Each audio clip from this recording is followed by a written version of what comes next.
Fala fotógrafa, Bruno Monte por aqui para um vídeo super especial para mim, porque eu queria que tivessem feito esse vídeo para mim quando eu estava começando a fotografar casamento. É o seguinte, eu separei aqui os 8 principais erros que um fotógrafo iniciante geralmente comete quando está começando a fotografar casamento. Sabe quando você está no comecinho, ou você já fotografa há um tempo, mas não tem certeza se as coisas que você está fazendo são coisas profissionais, se você está tendo as melhores atitudes, porque não tem alguém que te diga, alguém mais experiente, enfim. Esse vídeo é para você sair desse estágio e caminhar mais um pouquinho. Então vamos embora? Partiu! Primeiro erro que eu vejo muito fotógrafo, e não é só fotógrafo iniciante não, fotógrafos já profissionais, fotógrafos que já têm muito tempo de estrada cometendo, é o seguinte: só fotografar em dia de evento. Se você só fotografa em dia de evento, se você só fotografa quando você tem um ensaio, só fotografa quando você tem um casamento, e durante os dias entre um evento e outro você não fotografa, como você vai evoluir? Como você vai melhorar? Não tem como você experimentar, você testar, você crescer só no dia do casamento. Você fica ali, às vezes 6 horas, 7 horas, às vezes 14 horas, dependendo do casamento, se estiver na minha equipe, por exemplo. Mas ali, aquele tempo, ele é restrito, é um dia. E quando é que você chega em casa, avalia as fotos e tenta fazer aquilo novamente? Isso tem que fazer parte da rotina de um fotógrafo. Você precisa treinar entre um evento e outro. É como um atleta. Um atleta, ele não acumula energia e fica acumulando em casa paradinho para quando chegar no dia lá da ação, no dia da competição, ele colocar tudo para fora. Não é assim que funciona. Ele pratica muito para quando chegar na hora do jogo, para quando chegar na hora que está valendo as coisas acontecerem de forma muito mais leve e de forma muito mais fácil. Então, se você está fotografando só no dia de evento, preste atenção que isso aí pode arruinar você no médio e longo prazo, beleza? Erro número 2, assistir ao evento ao invés de fotografar. Olha, eu sei que muitas vezes a gente se envolve emocionalmente com o casamento, a gente se envolve emocionalmente com o evento que a gente está fotografando, mas não é por isso que a gente tem que deixar de fazer o nosso trabalho. A gente está ali para fotografar, justamente para aquelas pessoas ali, os principais envolvidos, poderem assistir aquilo em casa de novo e poderem ver de verdade o que aconteceu, os detalhes que eles perderam. Se a gente vai para o evento e assiste, assim como qualquer outro, e não documenta, não fotografa, não registra aquilo ali, a gente não está performando tudo aquilo que um fotógrafo profissional deve performar. Então, se você faz isso, fica ligado, porque até outras pessoas de outras equipes, outras possíveis parcerias, eles observam isso também. Se você vai lá para o casamento e fica observando só o casamento, às vezes fica até fazendo fofoca com outros fornecedores, cara, não. Você está ali para uma missão. Sua missão é ali contar uma história, é fotografar um evento, seja ele um evento corporativo ou um evento de casamento. Então, se você está ali, se concentra naquilo que você está fazendo. Você pode se envolver sim, isso não tem problema nenhum. Na verdade, é até positivo que você tenha empatia pelas pessoas que te contrataram, mas você não está ali para assistir, você está ali para fotografar. Erro número 3, não contar histórias. Gente, olha só, esse é um erro que muitos fotógrafos cometem porque ficam muito afobados para fotografar tudo aquilo que eles estão vendo. Quando você fotografa tudo aquilo que você está vendo, é provável que você consiga até, através de uma boa curadoria no final, você consiga contar uma história daquele evento ali. Mas se você não for com a cabeça de alguém que precisa contar uma história, que precisa pegar certos elementos da história e colocar em ordem que faça sentido para o outro, a sua história vai ficar faltando pedaço. Então, como é que você se prepara para isso? Como é que você se prepara para contar histórias? Você precisa entender que tipo de evento é esse que você foi fotografar.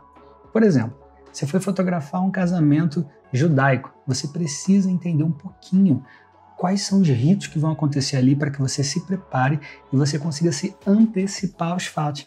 E aí você vai conseguir estar no melhor local, com o melhor equipamento, com a melhor iluminação, para pegar os melhores momentos, com a história acontecendo ali. E aí você depois não vai chegar em casa e falar, caramba, eu tô aqui com essas fotos, mas ficou faltando a foto de tal momento. Ou então a noiva te liga e fala, olha, eu queria muito uma foto da minha tia que me deu um abraço logo assim que acabou a cerimônia. Você fica, caramba, eu nem sabia que essa parte da história era importante. Então é importantíssimo, é fundamental, eu diria, que você pesquise sobre a história que você vai contar antes de chegar ao dia do evento. Erro número 4 que eu vejo muitos fotógrafos cometendo, eu já cometi também, é o seguinte: não conhecer de verdade os seus equipamentos. Galera, é o seguinte, quando a gente compra um equipamento novo, é comum que a gente queira colocar aquele equipamento em prática, né? Que a gente queira botar a criança para jogo, como dizem. Você compra uma lente nova, você quer levar aquela lente para o casamento. Você compra uma câmera nova, você fica doido para levar aquela câmera nova para o casamento. Você acha que sua performance vai até melhorar. Mas é o seguinte, se você não estuda de verdade o que aquela câmera ali, o que aquela lente é capaz de fazer, você vai chegar no evento e aquilo ali pode te prejudicar muito, muito mesmo. Vou dar um exemplo. Você vai fotografar e de repente você vai fazer uns retratos dos noivos, por exemplo, ou retratos formais, e você fala assim, caramba, eu quero dar um certo desfoque no fundo e eu quero que o segundo plano chegue mais pertinho do primeiro plano, eu quero achatar os planos. Só que aí você olha para sua mão e você tem uma 35mm, que é uma lente grande angular. E essa lente grande angular não tem por característica achatar os planos. Isso é uma característica de uma tele, por exemplo, uma 85 e daí para cima. Só que você vai lá, olha para sua lente, tenta aquele efeito, mas não consegue. E aí você fica frustrado, achando que talvez o problema seja você ali de não ter regulado a lente da forma certa ou a lente que não presta. Mas não é isso. É que você precisa entender que tipo de equipamento gera que tipo de resultado. É a mesma coisa de quem acaba desistindo do flash antes de estudar o flash de verdade. Tem muita gente, tem muitos fotógrafos que dizem, eu amo luz natural. Eu também amo, mas alguns deles utilizam isso como bengala para não estudar o flash, para não estudar a iluminação artificial. Então eles acabam deixando essa parte técnica de lado porque simplesmente não quiseram conhecer mais a fundo os seus equipamentos.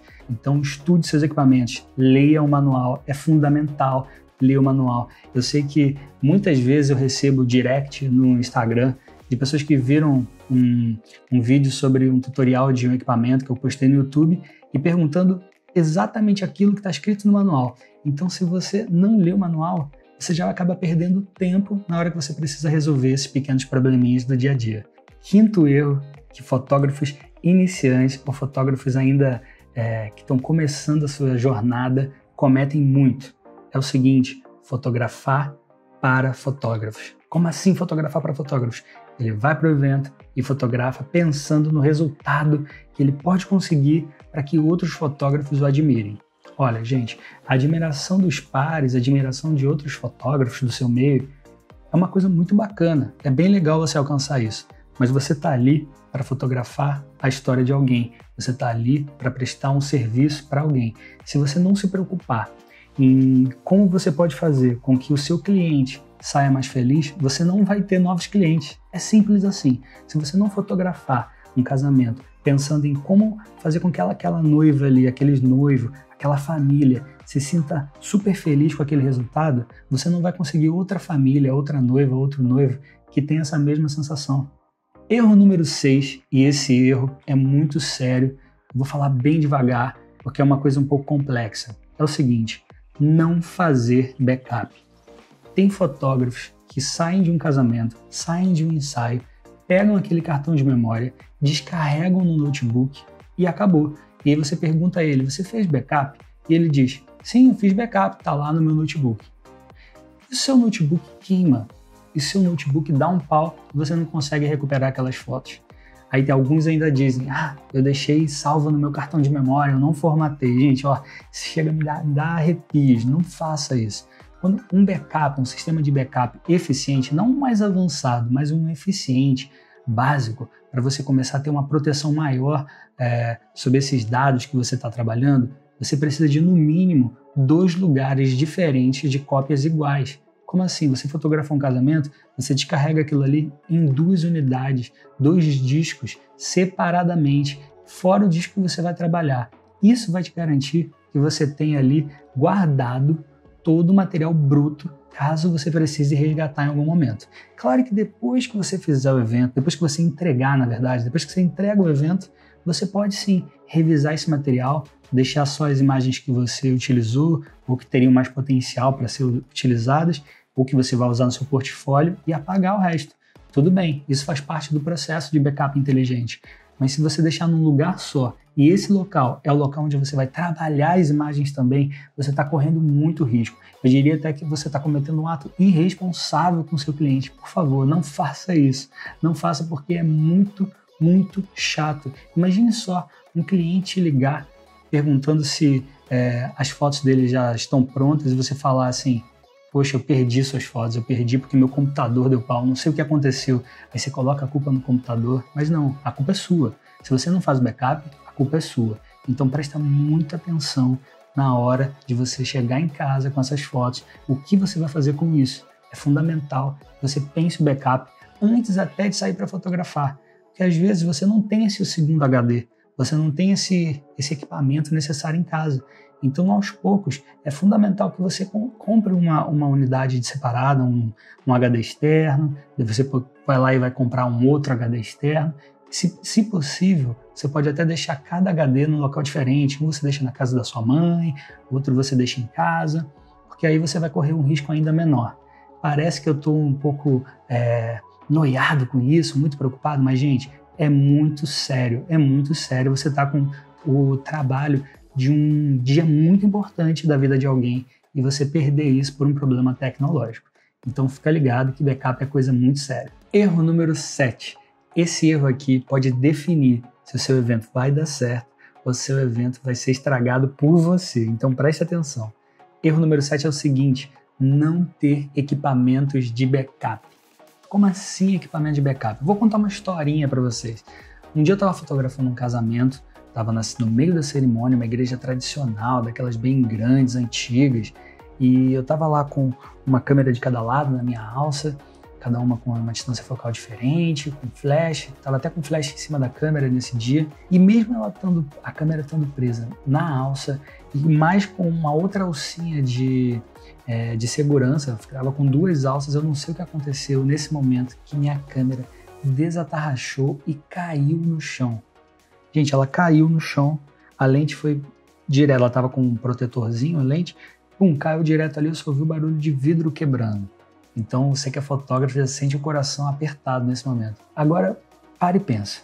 Se você está fotografando um casamento, o seu equipamento cai. O que você faz se você não tiver um equipamento de backup? O que eu fiz? Na hora, eu já tirei aquela câmera ali, coloquei ela na minha mala de novo para ela não ficar me atrapalhando e continuei a fotografar com a minha outra câmera, com a outra lente que estava ali nela, que dava perfeitamente para fazer aqueles momentos ali das finais da cerimônia, já estava no finalzinho, mas logo depois que acabou a cerimônia, eu já fui para a recepção com outra câmera. Ou seja, eu tinha uma terceira câmera ali para repor essa minha aqui. É claro que quando você vai fotografar um casamento, você não espera que uma coisa dessas aconteça.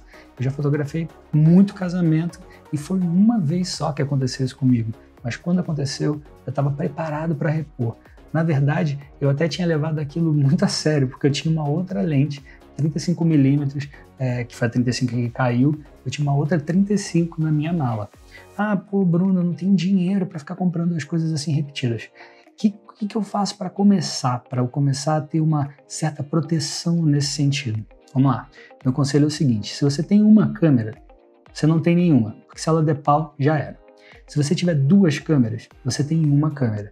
Então, se uma tiver algum problema, você ainda tem uma outra que pode segurar, mas você tem que ficar ligado para recuperar aquela sua segunda câmera. Se você tem 3 câmeras, beleza, é como se você tivesse uma câmera e meia. Você está ali garantido, caso uma dê pau e a outra também, você vai conseguir levar seu evento até o final. O meu pensamento é sempre ter equipamento suficiente para levar o evento que eu estou fazendo até o final. Porque eu sei que quando eu sair dali, eu vou levar aquilo ali para um técnico para ele poder fazer o reparo, ou se for o caso, acionar o seguro do meu equipamento, enfim, fazer alguma coisa desse tipo. Mas a minha meta quando eu vou para um evento é fazer com que eu não tenha nenhum problema técnico, é minimizar o risco de problemas técnicos que podem me impedir de terminar aquele evento. Imagine que chato você chegar para sua noiva, ou você for fotografar uma festa infantil, chegar para a família e falar: olha, gente, infelizmente eu vou ter que ir embora porque meu equipamento caiu no chão e quebrou. Chega a ser constrangedor. Essa família provavelmente, além de ficar muito brava, vai te processar e vai falar mal de você para todo mundo. E olha, gente, com razão, né? Porque nossa parte a gente precisa fazer. Ter um equipamento que possa repor em caso de acidentes é o mínimo que você possa fazer. Às vezes, um equipamento mais barato, ele não precisa ser igual ao seu equipamento principal. É exatamente isso. Então, vamos supor que você tem uma D750. você não precisa ter necessariamente uma outra D750 para repor e uma terceira ainda para repor caso a segunda dê problemas. Mas você pode ter outras linhas mais baratas, outras linhas mais simples, caso você precise utilizar o equipamento de backup. O equipamento de backup, ele precisa estar sempre num estado muito bom. Pensa no pneu do carro. O seu pneu de backup, o seu pneu ali de seu step, ele nunca pode estar de um jeito pior do que o pneu que acabou de furar. Ele precisa ser o melhor pneu do carro. Todo mundo que tem carro sabe disso. Então, quando você tem equipamento, você precisa pensar que ele tem que estar num melhor estado possível. Ele não precisa ter o mesmo nível que o seu equipamento principal, mas ele precisa estar muito bom, apto para o funcionamento. Então, fica muito ligado, porque não ter equipamento de backup pode te prejudicar muito quando você fotografa eventos. Oitavo erro e último erro do dia é o seguinte: não fazer um contrato de trabalho. Gente, é muito comum quando você está começando, você acerta tudo pelo WhatsApp, você acerta tudo pelo telefone, liga para um, liga para outro, já pergunta, você vai querer álbum, não vai, e acabou. E você não faz um contrato. Mas quando você passa de um estágio amador para crescer um pouquinho, chegar num estágio já semi-profissional ou profissional, você precisa ter um contrato de trabalho. E o que um contrato de trabalho precisa ter? Ele precisa ter ali os dados da pessoa que te contratou, os seus dados, data para entrega, você tem que se comprometer a entregar em determinado tempo, a pessoa tem que se comprometer a te pagar de uma determinada forma, e se ela não te pagar, o que vai acontecer? E se você não entregar o trabalho, o que vai acontecer? Qual vai ser a plataforma que você vai entregar? Vai ser num pendrive? Vai ser um link para download? Você vai fazer um álbum? Todos esses detalhes você precisa colocar num contrato. Ele não precisa ser extremamente complexo. Basicamente, ele precisa ter essas informações, assegurando que tanto a pessoa que te contratou quanto você fiquem tranquilos e resguardados em caso de alguma reviravolta, em caso de algum imprevisto. Eu acho que muita gente que tá vendo esse vídeo, que acabou de começar a fotografar, seja evento ou casamento, já passou por alguma experiência de às vezes ter dificuldade de fazer aquela cobrança da última parcela do cliente, esse tipo de coisa. E quando você não tem um contrato, isso fica ainda muito mais chato. Então é imprescindível que você pense nisso como uma forma não só de resguardar você, mas de resguardar o seu cliente e todo mundo ficar feliz nessa. Afinal, quando você tem uma empresa de fotografia, é uma relação ganha-ganha. Você está ali fazendo uma coisa que você gosta, mas você precisa também passar um certo profissionalismo para que você possa fazer aquilo mais vezes. Eu espero que essas dicas tenham te ajudado, eu espero que essas dicas possam de alguma forma te resguardar de possíveis problemas que talvez você nem tivesse pensado. E se você ficou com alguma dúvida, já coloca aqui embaixo, coloca nos comentários ou me manda um direct que eu vou te responder com o maior prazer, beleza? Outra coisa, eu tenho um canal no Telegram onde eu posto dicas, eu posto insights, eu posto outros conteúdos aleatórios também sobre fotografia, sempre ali de graça. Você só precisa clicar no link que está aqui embaixo na descrição desse vídeo e eu te vejo lá, beleza? Até o próximo.